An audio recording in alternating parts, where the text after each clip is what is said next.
ఉంటారు మా ప్రాంతంలో.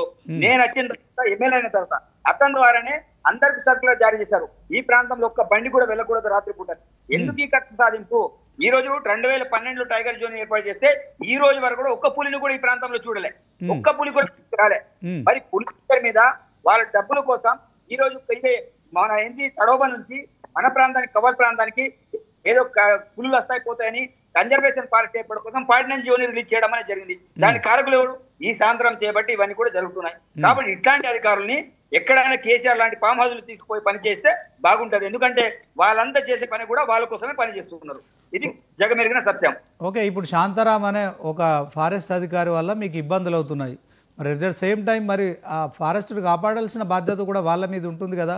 సో దీంట్లో వాళ్ళ డ్యూటీ చేస్తున్నారు కదా, ఆ డ్యూటీని మీరు అడ్డుకోవడం కావచ్చు, వాళ్ళను మీరు ఇలా బెదిరించడం కావచ్చు, తిట్టడం కావచ్చు, ఇదంతా కూడా మరి మరొకసారి కూడా ఇది మా ఫారెస్ట్ అధికారులు మీ పైన కేసు పెట్టే అవకాశం ఉంటుంది కదా. 100% కేసు పెడితే ఈ ప్రాంత ప్రజల కోసం నేను జైలుకైనా వెళ్తా. నంబర్ 1. నంబర్ 2, వాళ్ళు చేసేది ఏదైనా ఉంటే వాళ్ళు యాక్ట్ ప్రకారం వాళ్ళు చేయండి. ఈ రోజు మాకు కూడా యాక్ట్లు ఉన్నాయి. ఓడు భూములు అనుభవించే హక్కు ఆ ప్రాంతంలో ఉన్న వాళ్ళకి ఉంది. అదే విధంగా ఆదివాసీ బిడ్డలకే కాదు, ఆ ఫారెస్ట్ లో ఆనుకున్న ఎంతమంది అయితే గ్రామాలు గిరిజనతో పాటు గిరిజనతలు ఎవరైతే ఉన్నారో వాళ్ళకు కూడా హక్కు ఉంది. అది వాళ్ళు తెలుసుకోవాల్సిన బాధ్యత వాళ్ళ మీద ఉంది. వాళ్ళని భయపెట్టించడానికి ఇంకేదో కాదు. నేనేమంటున్నా, ఏదైనా ప్రజాస్వామ్యబద్ధంగా ఒక పద్ధతి ప్రకారం వెళ్తే బాగుంటది. ఈ రోజు 10 సంవత్సరాలు ఏదైతే బఫర్ జోన్ ని గుర్తించకుండా ఈసారి 15 కిలోమీటర్ల మేరకు బఫర్ జోన్ ని గుర్తించేసి ఆ ప్రాంత వాసుల్ని ఎందుకు ఇబ్బందులు చేయాలని నేను అడుగుతున్నా. ఇన్ని సంవత్సరాలు ఎందుకు వీళ్ళు మాట్లాడలేదు? అదే విధంగా ఆ ప్రాంతంలో చాలా మంది బీసీలు, ఓసీలు, ఎస్సీలు, ఆదివాసులతో పాటు భూమి లేని పేదవాళ్ళు కూడా పోడు విషయంలో పోడు వ్యవసాయం చేస్తున్నారు. వాళ్ళు వ్యవసాయ చేసే కారణంలో 30 సంవత్సరాల నుంచి వీళ్ళు ఎందుకు వాళ్ళని అడ్డుకోలేదు? ఇప్పుడే అడ్డుకోవాల్సిన పరిస్థితి ఎందుకు వస్తుంది? నేను వాళ్ళకి భయపెట్టడం లేదు, వాళ్ళు పద్ధతి మార్చుకోవాలని చెప్తున్నా. వాళ్ళు ఏదైనా ఉంటే మాకు చెప్పని మేము వాళ్ళని కన్విన్స్ చేస్తాం. కానీ బలవంతంగా పోయి వాళ్ళని అరెస్ట్మెంట్ చేసుకుంటా, జైలుకి పెట్టుకుంటా, వాళ్ళని చిత్రహింసలు చేస్తే మేము ఎట్టి పరిస్థితులు ఊరుకునే పరిస్థితి ఉండదు. అది చాలా క్లారిటీ తోటి నేను చెప్తున్నా. ఓకే ఎమ్మెల్యే గారు, ఇది గత కొంతకాలంగా కూడా ఈ పోడు భూముల ఇష్యూ కావచ్చు, అటవీ శాఖ అధికారులకు అక్కడ నివసిస్తున్న మరి ఆ కొండ జాతి ప్రాంతానికి సంబంధించిన అడవి బిడ్డలకు ఇది నిరంతరం జరుగుతుంది కదా. మీరు బీఆర్ఎస్ హయాంలో కూడా ఇట్లాంటివి చూసాం కదా. మీరు కేవలం బీఆర్ఎస్ మీద ఆరోపణలు చేయడం ఎంతవరకు కరెక్ట్? నేనేమంటున్నా, వాళ్ళు గతంలో ఎక్కడైనా అటవీ ప్రాంతంలో గుర్తికోళ్ళని కొట్టికట్టారు, లోపల తిప్పారసారి చాలా వాళ్ళు చెప్పారు. వాళ్ళ హయాంలో కానీ చాలా తక్కువ స్థాయిలో. కానీ ఇప్పుడు ఏం చేసేది ఏంటిదంటే, వీళ్ళు బఫర్ జోన్ ని క్రియేట్ చేసుకుని ఏ రోజు కూడా కవ్వల్ టైగర్ జోన్ లో ఏదైతే 10 ఉందో ఆ 10 వరకు ఉంది. కానీ ఈసారి ఏం చేస్తున్నారు, కవ్వల్ టైగర్ జోన్ బౌండరీని అనుకొని ఎంతైతే ప్లేన్ ఏరియా, రెవెన్యూ ఏరియా ఉంటుందో ఆ ఏరియాను కూడా 15 కిలోమీటర్ దూరంలో బఫర్ జోన్ కింద గుర్తిస్తున్నారు.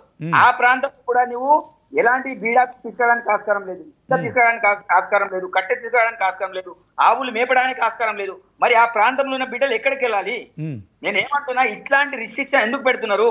ఏమనంటే కమ్యూనిటీ ఫారెస్ట్ రైట్ కింద ఒక ప్రాంతం అంతా కూడా ఒక 1000 ఎకరాలు 200 ఎకరాలు ఎంతో వాళ్ళకు కమ్యూనిటీ ఫారెస్ట్ రైట్ కింద ఇవ్వచ్చు కదా. ఆ పని చేయరు. బోర్వెల్ అయినా మీరు చాకిరేవు మీకు విలేజ్ చూపెడతా, మీరు నా ప్రాంతం రండి. చాకిరేవులో బోర్వెల్ వేస్తే ఆ బోర్వెల్ పోయి వీళ్ళు రాయేస్తారు. ఏమన్నా కనీసం తాగడానికి నీళ్ళు ఉండదు. సరే, నేనేమంటున్నా, మీరు ఆ గ్రామాల్లో పుల్లు వస్తాయనుకుంటే వాళ్ళందరినీ రీహాబిలిటేషన్ చేయండి. నేను ముందుండి వాళ్ళందరూ రీహాబిలిటేషన్ చేసే బాధ్యత నాది. వాళ్ళకి ఏ సౌకర్యాలు కల్పించాలి. అది కూడా చేయరు. ఈ రోజు ధర్మంజిపేట విలేజ్ ఉంది, కులాంలు ఉంటారు అక్కడ, పాపం వాళ్ళకి కరెంట్ లేదు. వాళ్ళకి నేను చాలా సేపుకు చెప్పిన, సార్ వాళ్ళందరూ కూడా బయటికి తీసుకొద్దాం, రీహాబిలిటేషన్ చూడండి. రీహాబిలిటేషన్ చూడరు. వాళ్ళకి డెవలప్మెంట్ చేస్తామంటే చేయనియరు. ఏం చేయాలి చెప్పండి? మీరు చేయొచ్చు కదా, అక్కడ ఉన్న వాళ్ళ కోసము మరి మీరు చేయొచ్చు కదా, అలాంటి సౌకర్యాలు మీరు కల్పించవచ్చు కదా ఎమ్మెల్యేగా. ఏజ్ ఏ ఫారెస్ట్ రైట్ యాక్ట్ ప్రకారం నేను ఏమంటున్నా, ఒక ప్రాంతాన్ని టైగర్ జోన్ ని రిజర్వ్ చేయాలంటే ఆ డబ్బంతా ఖర్చు పెట్టాలి ఫారెస్ట్ వాళ్ళు. నేను ఎమ్మెల్యేగా నా ప్రాంతానికి మిగతా డెవలప్మెంట్ చేసే బాధ్యత నాది. ఇందిరా మిన్లైనా మిగతా డెవలప్మెంట్ చేసే బాధ్యత నాది. కానీ ఒక గ్రామానికి రీహాబిలిటేషన్ చేయాలంటే చేసే బాధ్యత ఎవరిది? అటవీ శాఖ అధికారులు. వాళ్ళు ఎవరితోటి? ప్రభుత్వంతో కమ్యూనికేట్ అయ్యి ఆ పని వాళ్ళు చేయాలి. ఇప్పుడు వాళ్ళు ఎక్కడ కూడా ఆ పని చేయడం లేదు. కేవలం భయపెట్టించాలి, వాళ్ళని అందరూ కూడా బయటకు తీసుకెళ్ళాలి. ఆ పనిలో వాళ్ళందరూ పడ్డారు. నేను ఏమంటున్నా, వాళ్ళు కానూన్ ప్రకారం పోనీ, నేను ఇబ్బంది కూడా అబ్జెక్షన్ చేయ. నా ప్రాంతంలో ఏ ఆఫీసర్ని కూడా నేను ఇబ్బంది పెడతలేను. ఈ రోజు ఫారెస్ట్ వాళ్ళ మీద నేను ఇంత కోపం ఎందుకు వస్తుంది? ఈ రోజు డైలీగా అదే పని కట్టుకొని వాళ్ళు చేసే కార్యక్రమం డైలీ కొని కూడా వదులుతారు. హరాస్మెంట్ అంటే హరాస్మెంట్. చాలా అమాయకుల్ని చూసి వాళ్ళు డైలీ మా చుట్టూ తిరగడం, లేకపోతే కలెక్టర్ చుట్టూ తిరగడం, ఇంకెక్కడ బీట్ ఆఫీసర్ చుట్టూ తిరగడం. ఎఫ్ఆర్ ఆఫీస్ చుట్టూ తిరగడం, డివిజన్ ఆఫీస్ చుట్టూ ఎన్ని రోజులు ఈ పని చేసుకోవాలి?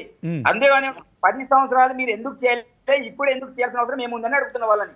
ఓకే, ఎమ్మెల్యే గారు, వాస్తవానికి మరి ఫారెస్ట్ అధికారులు ఫారెస్ట్ను రక్షించడంతో పాటు అక్కడ ఉన్న మూగజీవాలైన మేకలు కావచ్చు, మీరు అన్నట్టు బర్రెలు కావచ్చు, ఇవన్నీ జంతువులు కావచ్చు, వీటన్నిటిని రక్షించుతూ అట్ ద సేమ్ టైము మరి ప్రజల ప్రాణాలకు కూడా పులులతోని కొంత మీ ఆదిలాబాద్ ఉమ్మడి జిల్లా నుంచి అయితే దాదాపు వారం 10 రోజులకు ఒక న్యూస్ వస్తూనే ఉంటుంది.